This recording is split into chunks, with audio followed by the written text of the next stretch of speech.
I had to do a quick special episode for BTS because some interesting developments have come about.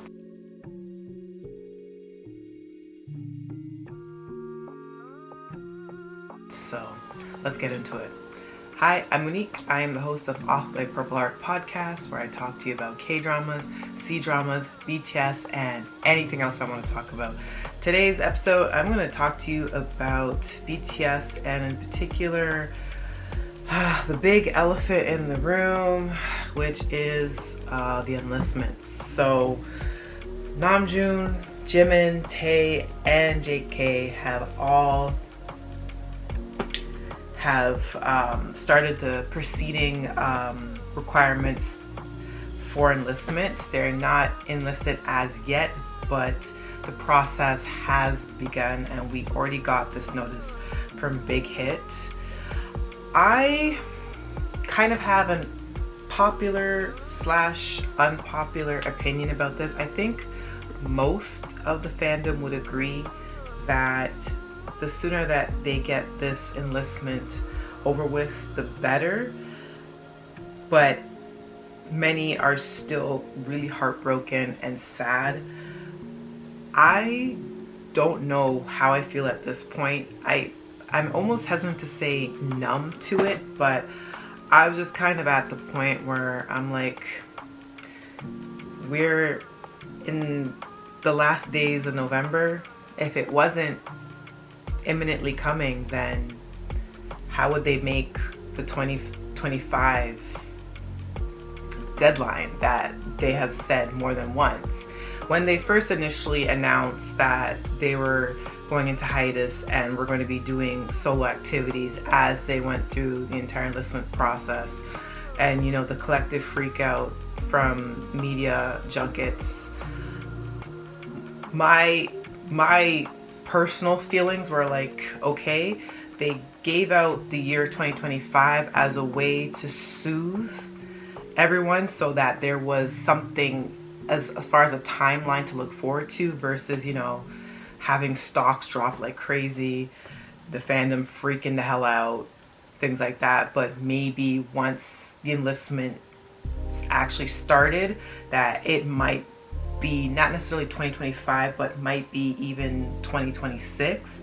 That's kind of was my initial thought, but I just didn't disclose that publicly.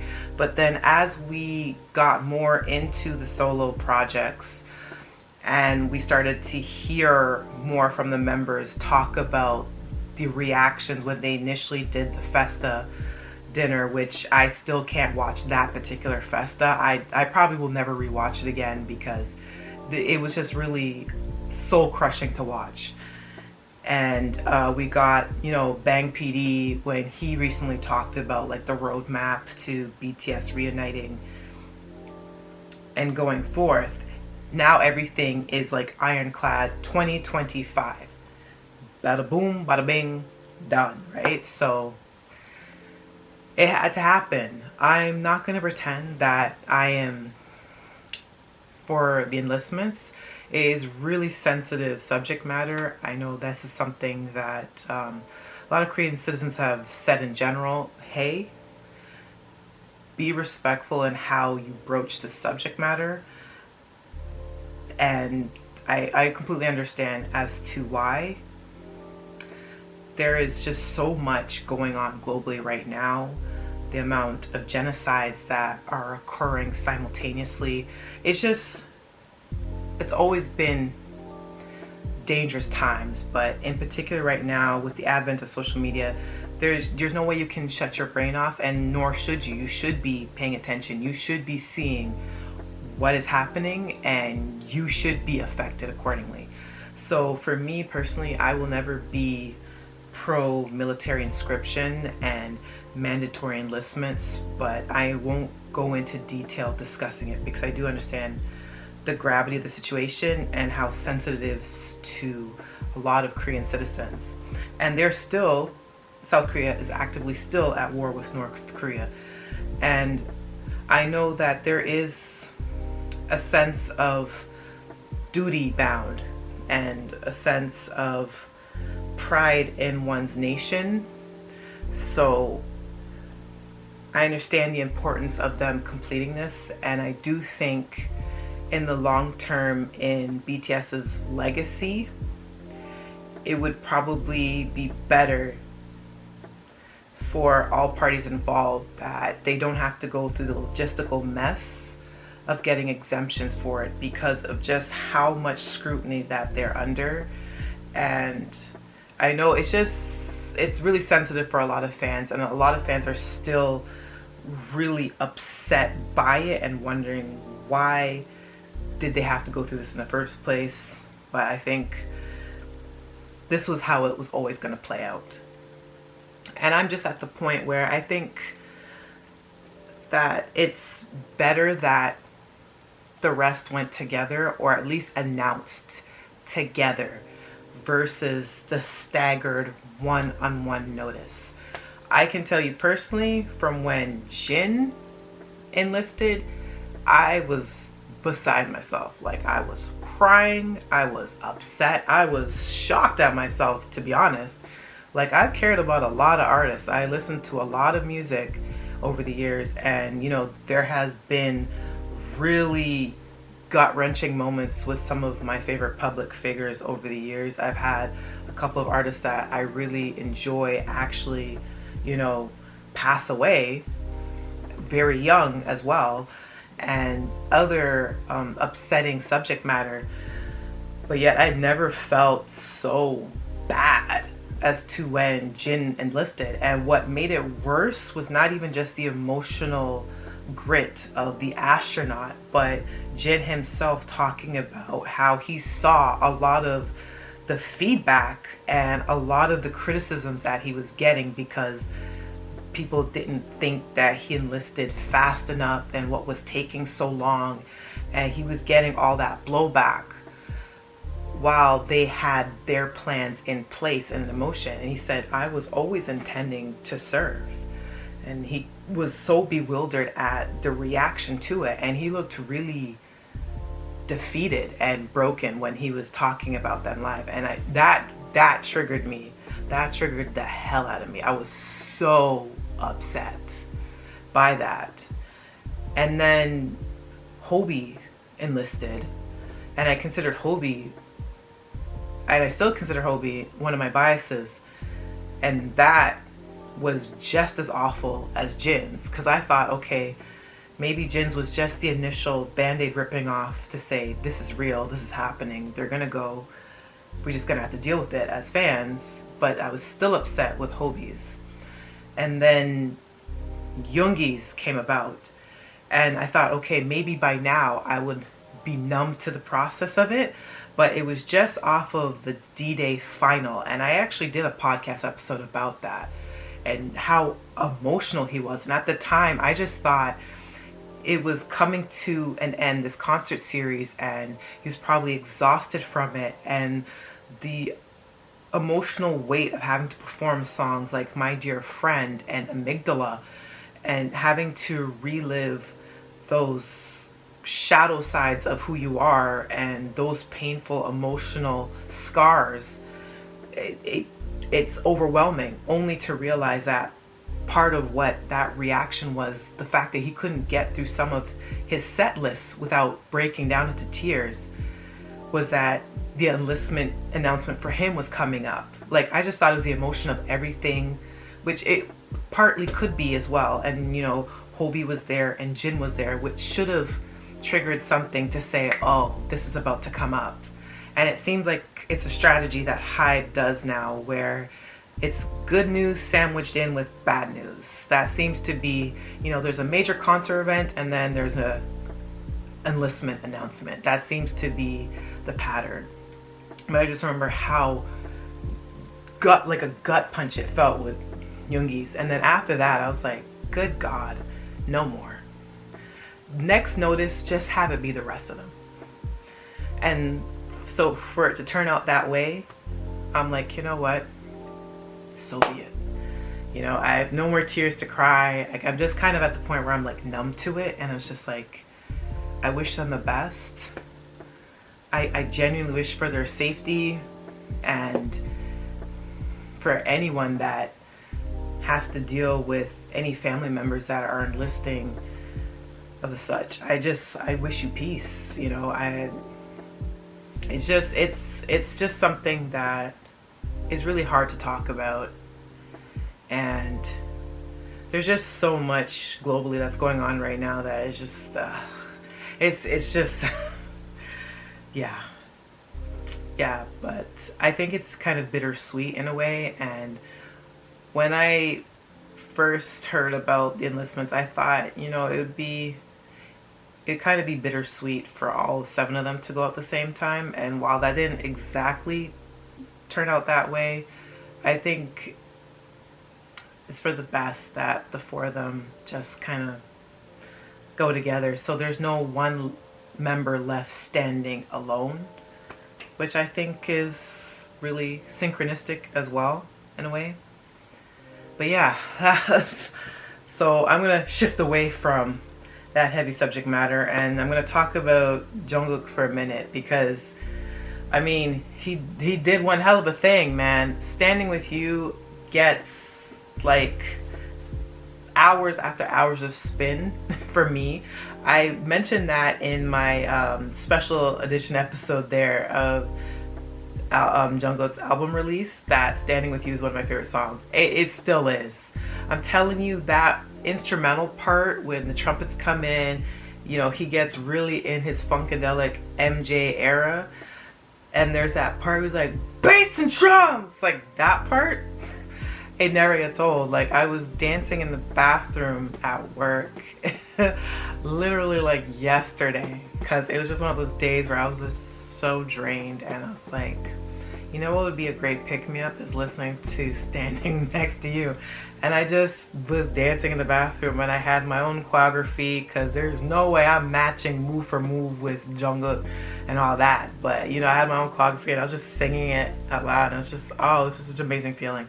It's such an anthem-like song. It's like the soundtrack of an incredible movie. It just has all of the urgency that you want in like a title track. It just gets better and better with every listen. And I'm pissed that I missed the live streaming event for the Golden Stage. So the Weverse live that just aired and also had a repeat airing already. I'm filming this on Friday, November the 24th. So there's going to be another repeat airing on the 25th. And I believe in Eastern Standard Time, that would be about like 8 a.m. Saturday. So I'm going to try to catch at least an hour of that, because then I have to go out and get some stuff done. And then I'll just have to continue to find clips of it, you know, elsewhere. I have been seeing some clip shows like on TikTok, like edits and all that good stuff. But, you know, you kind of just want to see like the full thing from start to finish. I'm pissed. I have never really missed a live event since I've become a BTS fan, so I'm pissed. Like, it's I can't believe it. But this week has just been fully trying, and I've been exhausted, and yeah, I just missed it, and I'm pissed. Like, I really just, like, I'm beside myself. I'm like, what the hell? So I'm looking forward to the repeat viewing of that. And I guess the last thing I want to talk about is the release of 3D, the remix featuring Justin Timberlake. And I am shooketh, to be honest. I'll be honest. Justin Timberlake and I have a really interesting relationship. I used to listen to NSYNC quite a bit, but Justin, he's been in a bit of hot water, and I'm not going to pretend like I didn't get some chuckles out of that, because I love Janet Jackson, and I also happen to really like Britney Spears. And yeah, so you can imagine how my feelings towards Justin Timberlake are. But I will give that man credit. You know, I did enjoy NSYNC for a time, and I also know that Future Sex Love Sounds was a phenomenal album. And even his 2020 vision wasn't that bad either. I think him and Timbaland together did really great work. I mean that whole era with him, Timbaland, and Nelly Furtado was just you know, top tier stuff. Like, never mind who he is as an individual. I may not care for him that much as a person, but I can be honest and say that a lot of his music was really, really damn good. And I enjoyed the hell out of Future Sex Love Sounds, let me tell you. So having him as a feature fits. And so many people said that a lot of 3D and a lot of the songs that JK had done for Golden was very reminiscent of early 2000s. And a lot of people thought it reminded them of Justin Bieber and Justin Timberlake. So it's fitting that he got him. As far as what I think of the 3D Justin Timberlake remix version versus the Jack Harlow, I actually do prefer the Justin Timberlake version. Even though I didn't have a problem with 3D featuring Jack Harlow, I made a video and a podcast about that as well, about just how irritated I was about the over-the-top reaction to the lyrics, particularly from Jack Harlow.